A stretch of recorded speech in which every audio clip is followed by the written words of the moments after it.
제사장마다 매일 서서 섬기며 자주 같은 제사를 드리되 이 제사는 언제나 죄를 없게 하지 못하거니와. 계속해서 구약의 제사와 우리 예수님의 속죄를 비교해서 강조하고 있습니다. 자, 구약의 제사는 매일 드려졌죠. 구약의 제사장들은 매일 제사를 드렸습니다. 매일 드리는 제사가 상번제이죠. 그래서 구약에서는 매일 상번제를 드리고 또 안식일 제사를 드리고 월삭 제사를 드리고 또 절기에 따라서 이런 제사들이 있었죠. 그리고 제사의 방법은 5대 제사가 있었죠. 그 제사 5개, 번제 이렇게 해서 5가지 제사가 있었습니다. 자, 그래서 구약의 제사장들은 이렇게 매일 제사를 드린 겁니다. 자, 매일 제사를 드린다는 것이 의미하는 게 있죠. 그들이 드렸던 제사가 완전한 속죄를 이루지 못한다는 거죠. 그래서 제사 한번 드리고 모든 죄 문제가 해결되면 제사를 반복해서 드리지는 않겠죠. 매일 반복해서 제사를 드린단 말은 그들의 제사가 죄 문제를 완전히 해결하지 못했다는 겁니다. 자, 11절에 나오죠. 언제나 죄를 없게 하지 못하거니와. 구약의 제사의 한계입니다. 그리고 또 구약의 제사장들의 또 한 가지 특징, 제사장마다 매일 서서 섬기며, 자, 서서 제사를 집례했던 거죠. 자, 서 있다는 것은 일이 끝나지 않았다는 거죠. 우리도 서서 일을 하다가 일이 다 끝나면 마무리하고 이제 완성이 되면 앉아서 쉬는 거죠. 서 있단 말은 제사가 완성이 되지 않았다는 거예요. 구약의 제사는 죄를 완전히 없애지 못하기 때문에 그 제사는 계속되어지는 거죠. 그래서 계속 서서 제사를 드려야 되는 거죠. 물론 그렇다고 해서 구약의 제사장들이 24시간 365일 서가지고 계속 제사를 드렸단 말 아니죠. 그래서 이 교대로 이렇게 교대 근무를 한 거죠. 그래서 항상 성전, 성막이 운영될 수 있도록 했던 겁니다. 자, 구약의 제사는 끝이 없습니다.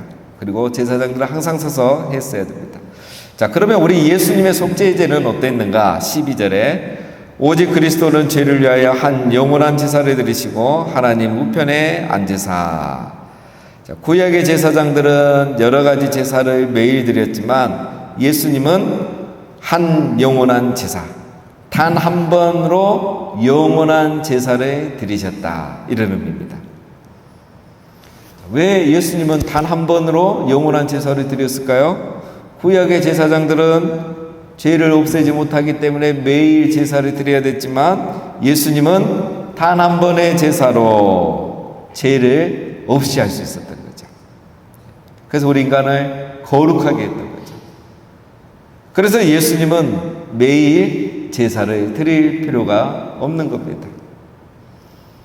다시 한번 반대로 생각하면 죄가 완전히 없어졌기 때문에 단 한 번의 제사로 영원한 속죄를 이뤘기 때문에 예수님은 여러 번의 제사를 드릴 필요가 없었던 거죠. 즉 예수님은 여러 번 죽을 필요가 없는 거야. 한 번은 죽으심으로 영원한 속죄를 이루셨다는 거죠. 구약과 지금은 완전히 다른 거죠. 또 한 가지, 그래서 예수님은 지금 어떻게 합니까? 하나님 우편에 앉으사. 예수님은 하나님 우편에 앉아 계십니다. 자, 앞에서 11절에 구약의 제사장들은 서서 섬긴다 그랬죠. 대조가 됐죠. 예수님의 속죄 사역이 완성되었기 때문에 예수님은 하나님 보좌 우편에 앉아 계시는 겁니다. 이 제사가 완성이 됐고 끝났기 때문에 예수님이 서 있을 필요가 없는 것이죠. 구약의 제사는 미완성이기 때문에 불완전하기 때문에 계속 서서 섬겨야 되지만 예수님의 제사는 완전하고 완성되었기 때문에 앉아 계시는 겁니다. 자, 13절. 그 후에 자기 원수들을 자기 발등상이 되게 하실 때까지 기다리시나니. 자, 예수님은 하나님 보좌 우편에 앉으셔서 이제는 뭐 하십니까? 원수들이 자기 발등상이 되는 날까지 기다리고 계신다는 거예요. 자, 이 말은 시편 110편 1절 말씀을 인용한 겁니다. 즉 예수님이 이제 마지막 재림하신 날, 다시 이 땅에 오시는 날, 원수들을 완전히 굴복하게 하는 그날, 심판의 날을 기다리고 계신다는 거죠. 그리고 우리는 어떻습니까? 우리도 그 예수님께서 다시 재림하신 날을 기다리고 계시는 거죠. 자, 14절. 그가 거룩하게 된 자들을 한 번의 제사로 영원히 온전하게 하셨느니라. 자, 오늘은 중요한 내용들이 많이 나오죠.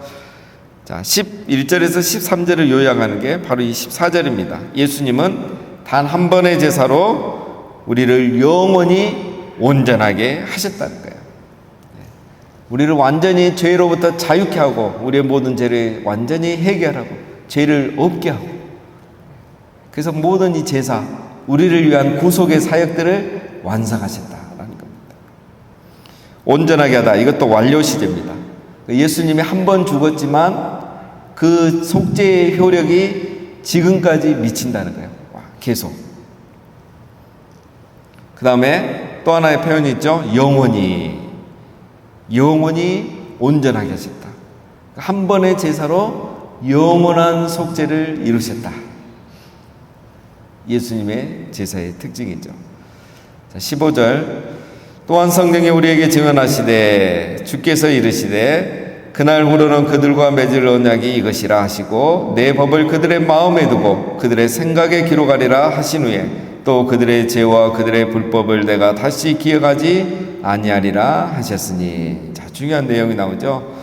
자, 성령이 우리에게 증언하시되, 자, 이 말씀은 예레미야 31장 33, 4절 말씀을 인용한 겁니다. 예레미야가 한 말이지만 성령께서 예레미야에게 하신 말씀이기 때문에 성령이 우리에게 하는 말씀으로 이렇게 인용을 하고 있는 겁니다. 자, 이 말씀은 8장에서도 이미 한번 나왔습니다. 자, 8장에서는 이 말씀을 인용할 때 옛 언약이 폐지되었고 이제 새 언약의 시대다라는 것을 강조하기 위해서 인용을 했었고, 오늘 10장에서는 지금 이 본문에서는 이 새 언약의 특징을 강조하고 있습니다. 새 언약은 이 예수님의 속죄를 말하죠. 예수님의 속죄로 맺어진 이 새 언약의 특징은 두 가지죠. 완전하고 영원하다. 단 한 번의 제사로 완전하고 영원한 속죄를 이룰 수 있다. 자, 그건데, 자, 그러면 그 결과가 뭐냐? 자, 완전성과 영원성은 조금 전에 얘기했죠. 이제 14절까지. 그럼 그 결과가 뭐냐 했을 때 첫 번째 결과가 하나님의 법을 자기 백성들의 마음과 생각에 새기시게 됐다는 거예요. 자, 이게 이제 다른 말로 하면 우리에게 성령이 임하신 거죠. 자, 이게 무슨 말씀이냐 그러면 예수님의 제사와 구약의 제사가 다른 게 있죠. 예수님은 스스로 자발적으로 능동적으로 순종하셔서 온전한 제사를 드리셨고 그걸 통해서 하나님을 기쁘시게 하셨죠. 자, 마찬가지입니다. 새 언약의 백성들, 이 예수님의 속죄를 통해서 거듭난 우리 지금 성도들, 우리들은 하나님의 법을 우리의 마음과 생각에 기록을 해주신 거예요. 즉 성령이 임하신 거예요. 그래서 무슨 차이가 있느냐? 우리도 이제 예수님처럼 강요나 의무가 아니라 자원하는 마음으로 하나님의 뜻을 행할 수 있는 그런 백성이 되었다는 거예요. 새 언약의 백성들은 하나님의 사랑에서 말씀을 율법을 즐거워해서 오직 그 율법을 주야로 묵상하고 자발적으로 스스로 능동적으로 순종한다는 거예요. 이게 바로 하나님의 율법이 말씀이 우리의 마음과 생각에 새겨졌단 말이에요. 예수님의 속죄로 말미암아 성령이 우리에게 임하시면서 이제는 우리가 자발적, 능동적, 스스로 하나님을 사랑하고 율법을 즐거워해서 주야로 묵상하며 그 가운데 기록한 대로 다 짓게 행하는 것을 즐거워하는 거예요. 이게 바로 새 언약의 특징인 겁니다. 새 언약의 백성의 특징이 바로 이거예요. 영원한 속죄, 완전한 속죄의 이 은혜를 경험하신 분들, 이걸 아는 사람들은 이렇게 변화되죠. 옛날같이 이렇게 해라 저렇게 해라 기도해라 예배해라 예배 빠지지 마라 이렇게 할 필요가 없는 거예요. 하나님의 영이 우리 안에 임했기 때문에, 예수님의 속죄로 말미암아 은혜가 우리에게 임했기 때문에 그렇게 하라고 안 해도 기도를 해요. 예배를 즐거워요. 빠지지도 않아요. 사모하는 마음이 넘치는 거죠. 눈치 보고 안 합니다. 직분 때문에 안 합니다. 하나님을 사랑하는 마음이 넘쳐서 말씀이 내 안에 이미 새겨져 있기 때문에 저절로 순종을 하는 거예요. 그게 바로 여러분 새 언약 백성의 특징입니다. 예수님 믿으니까 천국 가는 확신을 가졌다. 이거 아니에요. 그게 바로 이렇게 나타나는 거예요. 새 언약의 백성의 특징이 이렇게 중요한 겁니다. 이걸 이미 예레미야가 얘기했다는 거죠. 이 히브리서 저자가 구약 성경을 너무 잘하는 사람이에요. 그걸 완전히 해석해서 신약시대 예수님과 연결해서 이렇게 해석을 해놓은 겁니다. 자, 그 다음 두 번째 이유, 그 결과가 무엇인가? 첫 번째는 하나님의 법을 우리의 마음과 생각에 새기셨다는 거죠. 두 번째, 하나님이 더 이상 우리의 죄를 기억하지 않기 때문에 이런 일이 가능한 거예요. 여러분, 구약의 백성과 신약의 백성의 차이점이죠. 구약에도 물론 하나님을 사랑하고 주의 말씀을 즐거워하여 주야로 묵상한 사람이 있었습니다. 가장 잘했던 사람이 바로 다윗이죠. 하나님 마음에 합한 사람. 그러니까 여러분, 구약의 제사만으로도, 그것을 깨닫는 것만으로도 오실 메시아가 있다는 것을 깨달은 그 믿음만 가지고서도 다윗과 같은 사람이 나올 수 있어요. 아브람 같은 사람, 모세 같은 사람, 이런 사람이 나올 수 있어요. 그런데 구약에 그런 사람은 많지가 않죠. 왜? 하나님의 율법이 아직 마음에 새겨지지 않았거든요. 말씀을 들으러 배우러 성전에 가야 되거든요. 성막에 가야 되거든요. 제사장에게 가야 되거든요. 그래서 제사장들이 가르친 율법 깨닫고 이제 또 살아가는 거예요. 근데 지금은 그렇게 하지 않잖아요. 성령이 우리 안에 임하셨잖아요. 하나님의 기름 부으심이 우리 안에 있기 때문에 아무도 너희를 가르칠 필요가 없다 했잖아요. 왜? 이미 성령이 우리 안에 임하시면서 말씀이 우리 안에 새겨졌기 때문에. 그래서 자발적으로 순종하는 거예요. 그래서 새 언약의 특징, 하나님을, 말씀을 스스로 자발적으로 능동적으로 사랑하고 순종하는 것. 그 시대가 이제 시작된다는 겁니다. 자, 18절, 이것들을 사하셨은즉 다시 죄를 위하여 제사를 드릴 것이 없느니라. 결론이죠. 예수님의 속죄는 완전성, 영원성. 그래서 이제 다른 제사가 필요 없는 거예요. 왜? 이미 제사가 끝나고 완성됐는데, 어제 말씀드린 것처럼 이제 집이 다 건축됐는데 왜 아직도 모델하우스 찾고 있느냐 이거죠. 왜 너희가 다시 구약으로 돌아가려고 하고 제사를 드리려고 하고 성전에 가서 제사를 드려야 죄가 용서받는 것처럼, 그런 유대교의 가르침에 유대인들의 미혹에 속지 말라는 거예요. 이미 예수님이 제사를 완성했기 때문에 다른 제사가 이제 필요 없다, 이걸 얘기하고 있는 거죠. 자, 19절, 그러므로 형제들아, 우리가 예수의 피를 힘입어 성소에 들어갈 담력을 얻었나니 그 길은 우리를 위하여 휘장 가운데로 열어놓으신 새로운 살 길이요, 휘장은 그의 육체니라. 또 하나님의 집을 다스리는 큰 제사장이 계심에. 자, 이제 우리가 뭐 어떻게 해야 되는가, 이제 여러 가지가 나오는데요. 자, 그러면 우리 형제들아, 우리가 얻었나니 이렇게 나오죠. 우리가 얻었다. 두 개를 얻었습니다. 이제 예수님의 속죄로 말미암아. 첫 번째, 담력을 얻었어요. 이 담력은 무슨 담력이죠? 성소에 들어갈 담력을 얻었다. 즉 하나님 앞에 나아갈 수 있는 담력을 얻었다. 용기를 얻었다. 희망을 얻었다. 이 말은 옛 언약에서는 불가능했다는 말이죠. 그러나 이제는 가능해졌어요. 누구나 하나님 앞에 성소 가운데 들어갈 수 있습니다. 왜? 예수님께서 피를 흘려서 완전한 속죄를 이루셨기 때문에. 옛날에는 제사장만 성소에 들어갈 수 있었는데 이제는 누구든지 예수의 피를 힘입어 들어갈 수 있어요. 자, 그 길이 뭔지 20절에서 설명하는 거예요. 지성소가 있었고 지성소 앞에는 휘장이 있었죠. 우리 다 이미 한 겁니다. 예수님이 죽으실 때 위 휘장이 찢어졌죠. 그래서 우리가 누구든지 이제 지성소에 들어가고 하나님의 임재 가운데 들어갈 수 있는 겁니다. 그걸 오늘 이 저자가 뭐라 합니까? 그 길은 새로운 길이고 두 번째 살 길이라는 거야. 새로운 길이란 말은 뭐죠? 옛 언약에는 이 길이 없었다는 거야. 옛 언약은 제사장이 제사를 드리면서 대제사장이 1년에 한 번 피를 뿌리면서 들어갔던 길이에요. 그런데 이제는 새로운 길이 열렸습니다. 예수님께서 휘장을 지셔서 누구든지 예수님의 피로 속죄를 받은 사람은 하나님 앞에 당당하게 나아갈 수 있는 겁니다.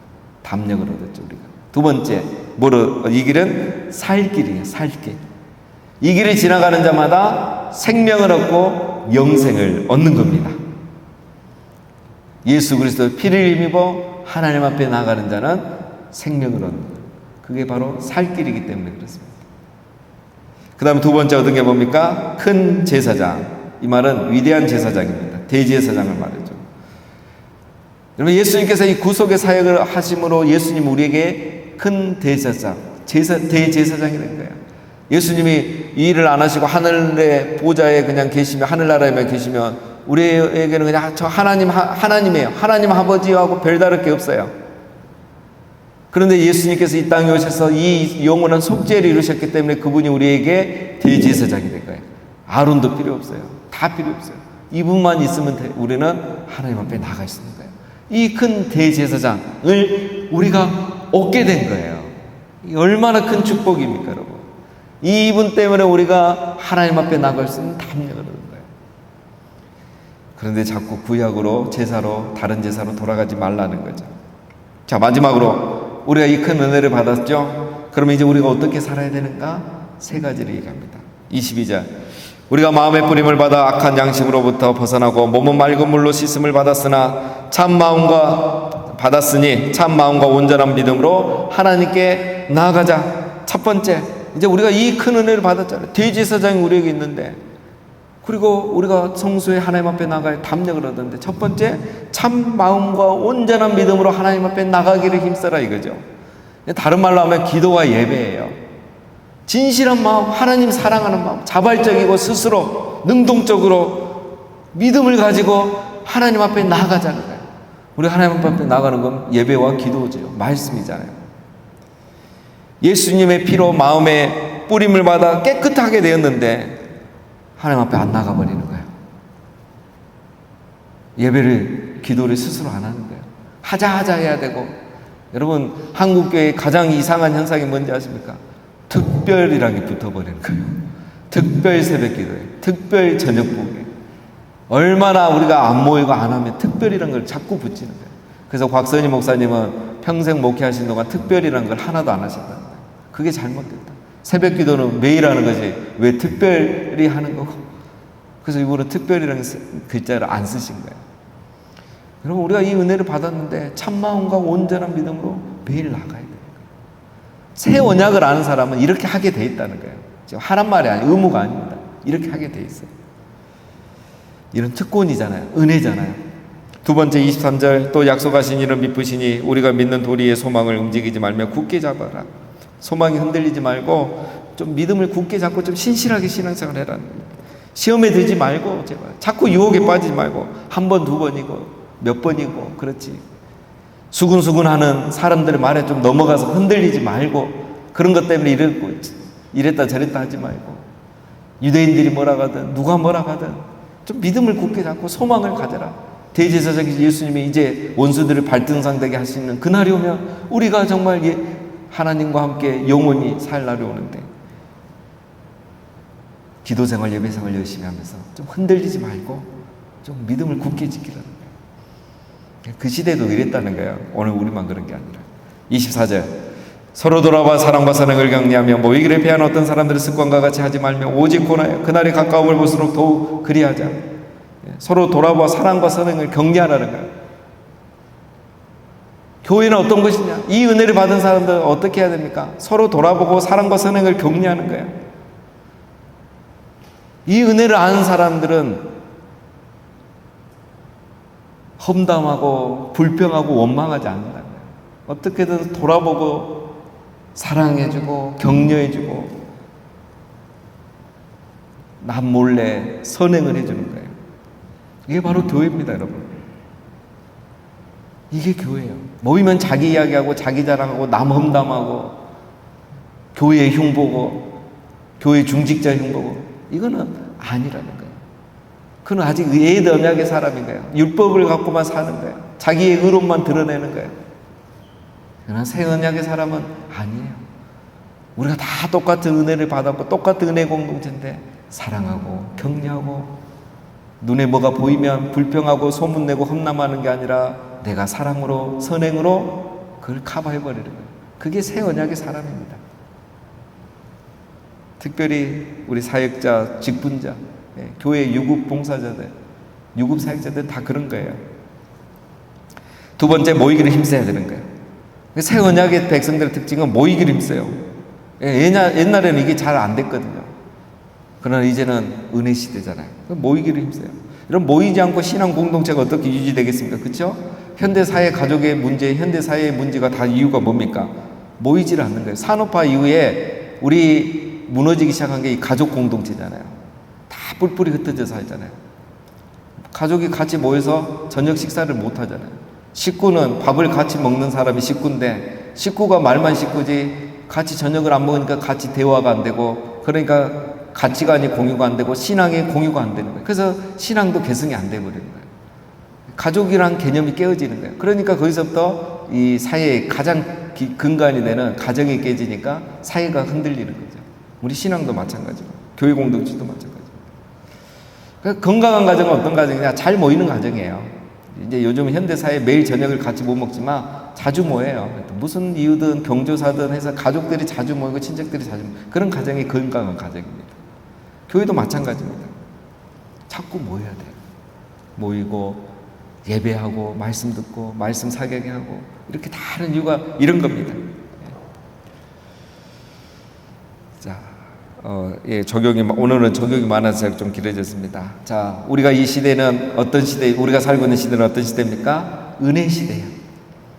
그래서 여러분, 우리 모두가 항상 참 마음과 온전한 믿음으로 하나님 앞에 나아가기를 기도하고 예배하고 말씀 가운데 모이기를 힘쓰고 또 누구든지 서로 돌아보아 사랑과 선행을 격려하는 그런 우리 교회, 우리 온 성도가 되시기를 주님의 이름으로 축원드립니다.